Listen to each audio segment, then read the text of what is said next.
الحمدللہ والصلاة والسلام علی رسول اللہ وبعد۔ کہتے ہیں کہ 100 چوہے کھا کے بلی حج کو چلی۔ مثال مشہور ہے، معاشرے کے اندر یہ دی جاتی ہے مختلف مواقعوں کے اوپر، اور یہ بھی کہا جاتا ہے کہ جی بلی تھیلے سے باہر نکل آئی۔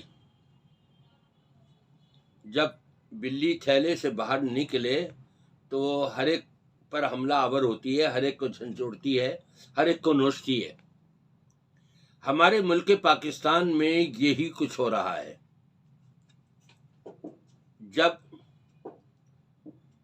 بلیوں کو بند کر دیا گیا تھا،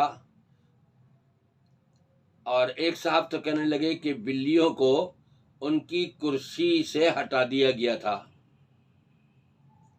بہرحال میں یہ تو نہیں کہوں گا بلیوں کو کرسی سے ہٹا دیا گیا، یہ ضرور کہوں گا کہ ان بد نصیب انسانوں کو کرسیوں سے ہٹا دیا گیا کہ جنہوں نے اپنے دور حکومت میں عوام کے لیے کچھ کر کے نہیں دکھایا۔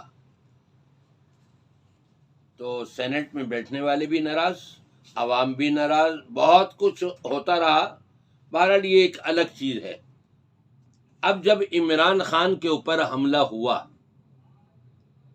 تو اپنی جان بچانے کے لیے یا کسی اور مقصد کے لیے مختلف آوازیں سامنے آ گئیں۔ بعض نے اسلام کو، مذہب کو بدنام کرنے کے لیے،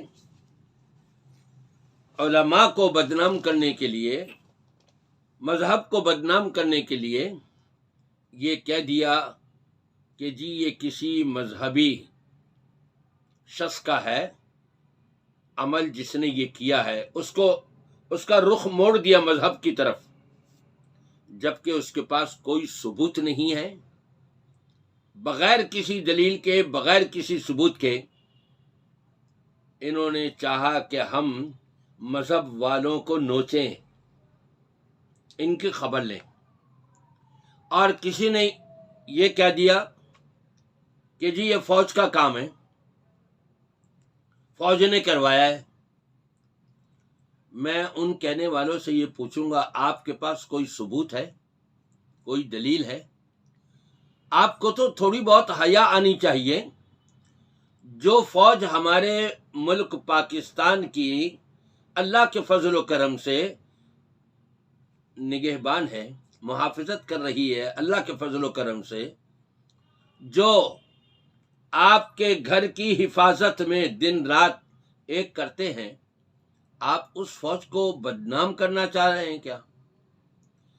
آپ انڈیا کے غیر مسلموں کی صداؤں کو اپنی زبان پر لا کر اپنے ہی ملک کو بدنام کرنا چاہ رہے ہیں۔ اپنے ہی ملک کی پاک فوج کو آپ بدنام کرنا چاہ رہے ہیں۔ یہ نہیں ہونا چاہیے۔ یہ تو پھر وہی ہے کہ الٹا چور کوتوال کو ڈانٹے۔ یہ تو ہو سکتا ہے کہ جو خود یہ کام کرنے والا ہو، اپنی جان بچانے کے لیے وہ فوج کے اوپر یہ بات ڈال رہے ہیں، اور یقیناً یہ سچائی سے اس کا تعلق نہیں ہو سکتا کہ فوج نے ایسا کیا ہو۔ جب تک ہمارے پاس ثبوت نہ ہو ہم کیسے کہہ سکتے ہیں؟ اور فوج کو بدنام کرنا گویا کہ ملک کو بدنام کرنا، اور ملک کو بدنام کرنا گویا کہ جو اسلام کے نام پر کلمہ لا الہ الا اللہ محمد الرسول اللہ کے نام پر حاصل کیا گیا تھا، یہ اس دین اسلام کو بدنام کرنے کے مترادف ہے۔ ایسے لوگوں کا دین سے کیا تعلق؟ ایسے لوگوں کا اسلام سے کیا تعلق کہ جو بلا دلیل فوج کے اوپر الزام لگا رہے ہیں، اسلامی ملک کو بدنام کرنے کی کوشش کر رہے ہیں۔ کرسیوں پر بیٹھے ہوئے پہلے ہی بہت کچھ کر گئے، اب جب کرسیاں چھینی جانے لگیں تو اب وہی ہوا کہ تھیلے سے بلی جب باہر آتی ہے تو ہر ایک کو نوچتی ہے. انہوں نے بھی یہ کام کرنا شروع کر دیا.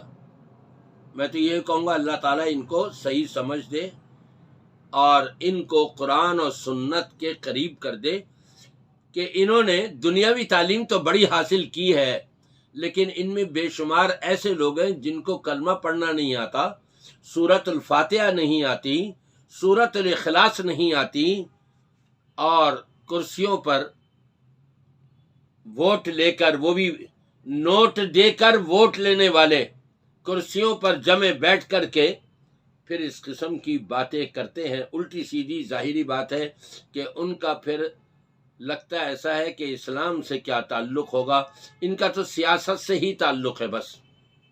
اور سیاست جو ہے وہ اتنی گندی ہے آج کے دور میں کہ یو ٹرن، جھوٹ بولنا، جھوٹے الزامات لگانا، ایک دوسرے کو ذلیل اور رسوا کرنے کی کوشش کرنا.